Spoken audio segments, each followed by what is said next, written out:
Breaking news Anakapalli జిల్లా కైలాసపట్నంలోని బాణసంచా పేలుడు ఘటనపై దర్యాప్తు స్పీడప్ చేశారు పోలీసులు. ఫైర్ అధికారులు కోటవరుట్ల పోలీస్ స్టేషన్లో కేసు నమోదు చేసి దర్యాప్తు చేస్తున్నారు. ప్రస్తుతం అయితే కేసు దర్యాప్తు కోసం 6 ప్రత్యేక బృందాలు ఏర్పాటు చేసింది పోలీస్ శాఖ. Dogs team, clues team, explosives టీంలతో ప్రత్యేక బృందాలు ఏర్పాటు చేశారు. మృతదేహాలకు పోస్టు మార్టం పూర్తి చేసి కుటుంబ సభ్యులకు అప్పగించారు. బాణసంచా తయారీకి నేషనల్ పర్మిషన్ 2026 వరకు ఉందని చెప్తూ ఉన్నారు అధికారులు. అయితే షార్ట్ బాక్స్లో మందుగుండు కూరుస్తుండగా ప్రమాదం జరిగినట్లు కార్మికులు చెప్పినటువంటి వివరాలను బట్టి దర్యాప్తు చేస్తున్నారు. అయితే బాణసంచానికి కేంద్రానికి ఉన్న అన్ని అనుమతులను పరిశీలించనున్నారు ప్రత్యేక బృందాలు.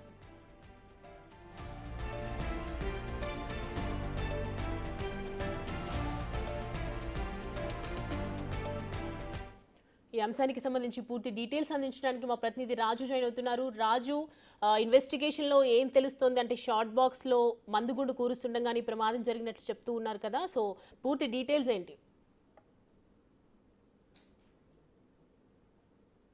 జరిగినటువంటి ఈ బాణాసంచా పేలుడు సంబంధించి పోలీసులు ఇప్పటికే మొత్తం 6 టీములు పూర్తిగా దర్యాప్తు చేస్తున్నటువంటిది అయితే ఉంది. దీనిలో షార్ట్ బాక్స్లో మందుగుండుని కూరుస్తున్నటువంటి సమయంలోనే ఈ ప్రమాదం జరిగింది. ఎందుకంటే నిప్పురవ్వలు దాని ద్వారానే ఆ చెలరేగడం ఒక్కసారిగా బ్లాస్ట్ అయినట్లుగా ప్రస్తుతం అయితే క్లూస్ టీమ్స్, అదేవిధంగా డాగ్స్ టీమ్స్, ఎక్స్ప్లోజివ్ టీమ్స్ ముగ్గురు బృందాలు కూడా ప్రస్తుతం అయితే దీన్ని తేల్చినటువంటిది అయితే కనిపిస్తుంది.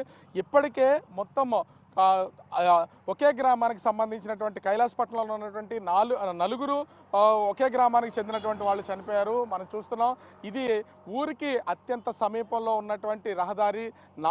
నలుగురికి సంబంధించిన మృతదేహాలను రోడ్డుపైనే చిన్న టెంట్లు వేసి ఆసుపత్రి నుంచి వచ్చినటువంటి పోస్ట్ మార్టం ముగించుకుని వచ్చినటువంటి మృతదేహాలని ఆ ఊర్లోకి కూడా తీసుకెళ్లకుండా ఇక్కడి నుంచే వాళ్ళు శ్మశానానికి తీసుకెళ్తున్నటువంటిది అయితే ఉంది. కుటుంబ సభ్యులు, బంధువులు, స్నేహితులు వీళ్ళందరూ కూడా ప్రస్తుతము వాళ్ళని చూసి అరణ్య రోదనే. ఇంకొకటి ఇక్కడ జరిగినటువంటి ఈ ప్రమాదానికి సంబంధించి ఈ ప్రస్తుతం మనము ఉన్నటువంటి ప్లేస్లో ఉన్న మృతదేహం ఓనర్ది. అంటే ఈ ముఖ్యంగా ఈ ఇద్దరు అంటే చనిపోయినటువంటి వ్యక్తికి మరొక మామ అంటే పిల్లనిచ్చిన మామ, సొంత మామగారు కూడా చనిపోయినటువంటిది అయితే ఉంది. అదేవిధంగా ఇతనికి తోడల్లుడు ఉన్నాయన ప్రస్తుతం అటు వైజాగ్లో చికిత్స అయితే పొందుతున్నారు. పిల్లలు, కుటుంబ సభ్యులు, బంధువులు ప్రస్తుతం అయితే వెయిట్ చేస్తున్నటువంటిది. ఇక్కడ ఇంకొకటి, మృతదేహంతో అటు కొడుకు కానీ, కుటుంబ సభ్యులు కానీ, బంధువులందరూ ఉన్నారు. కానీ ఇప్పటి వరకు కూడా భార్యకు తన భర్త చనిపోయిన విషయం అయితే తెలియదు. ఆమె వేరే ఊళ్ళో పని గురించి రాజస్థాన్ వైపు వెళ్ళినటువంటిది అయితే ఉంది.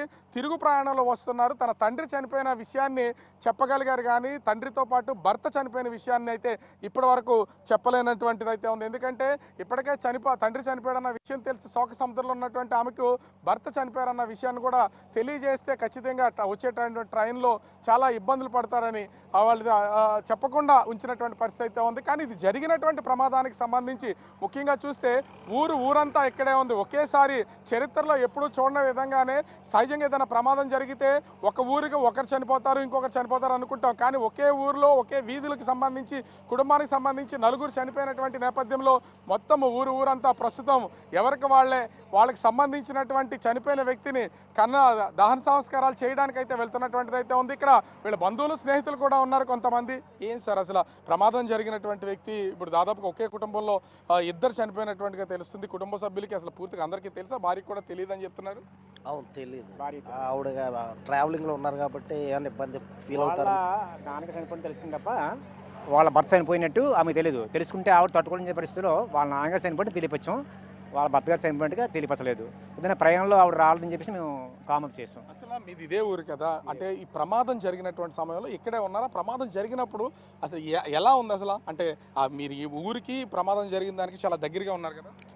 సుమారుగా 2 కిలోమీటర్ల దూరంలో ఉన్నాం మేమందరం. 2 కిలోమీటర్ల దూరం కూడా భూమి కంపించినట్టుగా చిన్న వైబ్రేషన్లు వచ్చే ప్రతి ఇంటికి కూడా అది అనిపించింది. ఏదో భూకంపం అనుకున్నట్టే మనం మొదట అనుకున్నాం.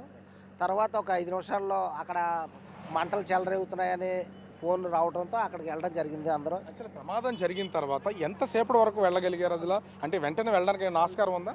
లేదు, 45 మినిట్స్ వరకు అసలు అక్కడికి వెళ్ళడానికి కూడా ఎవరు టపాకాయలు పేలడంతో అక్కడ ధైర్యం చేయలేకపోయారు వెళ్ళటానికి.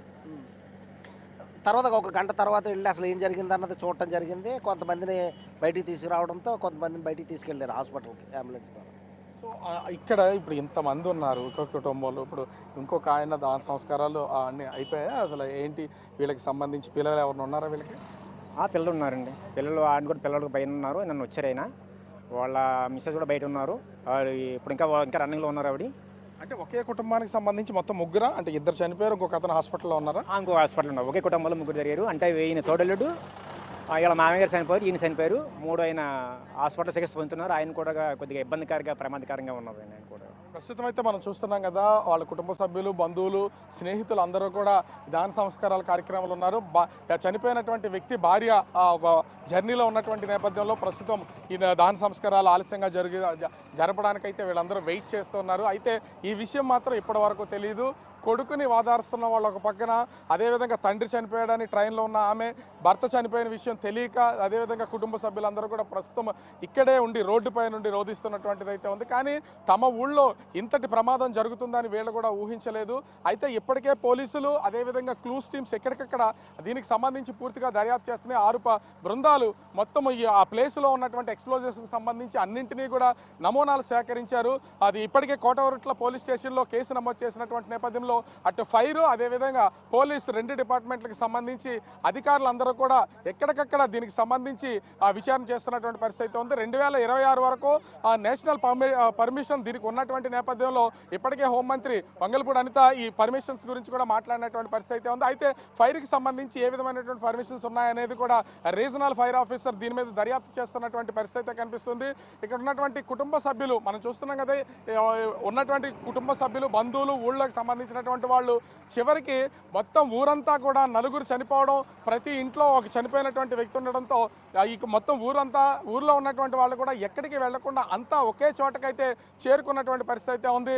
వెళ్ళే శవం దహన సంస్కారాలకు వెళ్తుంటే వస్తున్నటువంటి పరిస్థితి ఉంది. ఈరోజు ఉదయాన్నే 6 మృతదేహాలకు సంబంధించి అటు నర్సీపట్నం ప్రభుత్వ ఆసుపత్రిలో పోస్ట్ మార్టం నిర్వహించారు. అటు అనకాపల్లికి సంబంధించినటువంటి ఏరియాలో మరొక 2కి సంబంధించిన ఈ మృతదేహాలు ఉన్నటువంటి నేపథ్యంలో అనకాపల్లిలో పోస్ట్ మార్టం అయితే నిర్వహించి అక్కడ బంధువులకైతే అప్పగించినటువంటి పరిస్థితి అయితే కనిపిస్తుంది. ఓవరాల్గా చూస్తే జరిగినటువంటి ఈ ప్రమాదానికి సంబంధించి ముఖ్యంగా ప్రమాదాన్ని ఎవరు ఊహించరు. కాకపోతే ప్రమాదం జరిగిన తర్వాత దాదాపుగా 2 కిలోమీటర్ల వరకు దాన్ని పవర్ అనేది వచ్చింది. ఎందుకంటే మొత్తం అంతా ఎక్స్ప్లోజివ్స్, బాంబులు పేలినటువంటి నేపథ్యంలో మొత్తం అంతా కూడా ఒక కుదుపు అయితే భూమిలో నుంచి వచ్చింది. భూకంపం వచ్చిందని భయపడ్డాం. ఇళ్లలో ఉన్నటువంటి వస్తువులన్నీ కూడా కింద పడ్డాయి.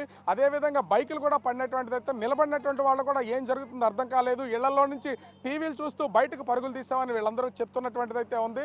ఇంత దారుణంగా ఆ ప్రమాదం అయితే జరిగింది. ప్రస్తుతం పోలీసుల ఇన్వెస్టిగేషన్ అయితే కొనసాగుతుంది. మరి దీంట్లో ఏం తేలుస్తారు? ఫైర్కి సంబంధించి ఆ లోకల్ పర్మిషన్ ఉందా లేదనేది తేల్చాలి. కాకపోతే అనుమతులు ఉన్నటువంటి వ్యక్తి ఎవరి పేరు మీద అయితే ఈ బాణాసంచా కేంద్రం ఉందో ఆ వ్యక్తి అనుమతులు ఉన్నటువంటి పేరు మీద ఉన్నటువంటి వ్యక్తి చనిపోయాడు.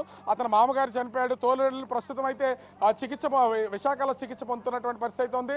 మరొక 3 నర్సీపట్నం ప్రభుత్వ ఆసుపత్రిలో చికిత్స పొందుతుంటే కేజీహెచ్లో 3 చికిత్స పొందుతున్నారు. ఒకరిని మాత్రం ఒక ప్రైవేట్ ఆసుపత్రిలోంచి చికిత్స అందిస్తున్నటువంటి పరిస్థితి కనిపిస్తుంది. పోలీసులు మాత్రం కేసుకు సంబంధించి పూర్తి స్థాయి దర్యాప్తు చేస్తూ ఉన్నారు.